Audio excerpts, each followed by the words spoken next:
Greetings. This is Raleigh Anderson. How you doing? I'm going to be reading pages 86, 87, and 88 out of the big book.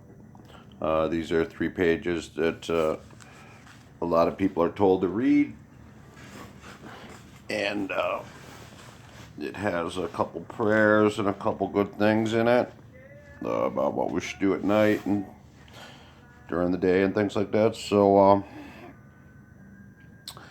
I'll start it. When we retire at night, we constructively review our day. Were we resentful, selfish, dishonest, or afraid? Do we owe an apology? Have we kept something to ourselves which could be discussed with another person at once? Were we kind and loving towards all? What could we have done better? Were we thinking of ourselves most of the time, or were we thinking what we could do for others, of what we could pack into the stream of life? But we must be careful not to drift into worry, remorse, or morbid reflection, for this would diminish our usefulness to others. After making our review, we ask God's forgiveness and inquire what corrective measures should be taken. That's just a review of your night before you go to bed. On awakening, let us think about the 24 hours ahead. We consider our plans for the day. Before we begin, we ask God to direct our thinking, especially asking that it be divorced from self-pity, dishonest, or self-seeking motives. Under these conditions, we can employ our mental faculties with assurance. After all, God gave us brains to use. Our thought life will be placed on a much higher plane when our thinking is cleared of wrong motives. In thinking about our day, we may face indecision. We may not be able to determine which course to take. Here we ask God for inspiration, intuitive thought, or decision. We relax and take it easy. We don't struggle. We are often surprised how the right answers come after we have tried this for a while. What used to be a hunch or the occasional inspiration gradually becomes a working part of the mind. Being still inexperienced and having just made conscious contact with God, it is not probable that we are going to be inspired at all times. We might pay for this presumption in all sorts of absurd actions and ideas. Nevertheless, we find that our thinking will, as time passes, be more and more on the plane of inspiration. We come to rely upon it. We usually conclude the period of meditation with a prayer that we be shown all through the day what our next step is to be, that we be given whatever we need to take care of such problems. We ask especially for freedom from self-will and are careful to make no request for ourselves only.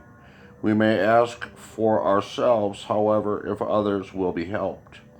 We are careful never to pray for our own selfish ends. Many of us have wasted a lot of time doing that, and it doesn't work. You can easily see why. If circumstances warrant, we ask our wives or friends to join us in morning meditation.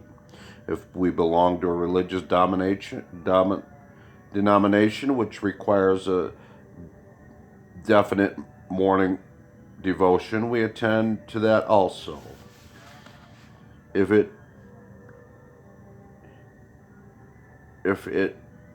it's members of religious bodies, we sometimes select and memorize a few set prayers which emphasize the principles we have been discussing. There are many helpful books also. Suggestions about these may be obtained from one's priest, minister, or rabbi. Be quick to see where religious people are right. Make use of what they offer. As we go through the day, we pause when agitated or doubtful and ask for the right thought or action. We constantly remind ourselves we are no longer running the show. Humbly saying to ourselves many times each day, "Thy will be done." We are then in much less danger of excitement, fear, anger, worry, self-pity, or foolish decisions. We become much more efficient. We do not tire so easily, for we are not burning up energy foolishly as we did when we were trying to arrange life to suit ourselves. It works, it really does. We alcoholics are undisciplined, so we let God discipline us in the simple way we have just outlined.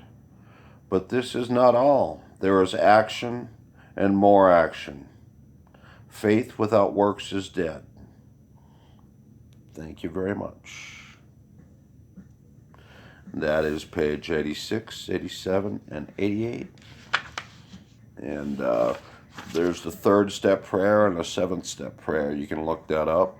Um, it's a good one for the morning and one for the evening. And the serenity prayer is good, throughout the day. So, all right, that's it.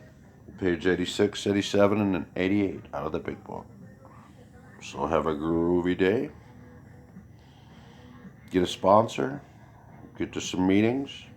Or you could just use this information whether you're an alcoholic or not. These are just ways that people like me have overcome these things like depression, anger, hostility. There are promises. There's one that says you will know peace no matter how far down the scale you've gone, just knowing peace. So, yeah, just do the next right thing and turn the rest over.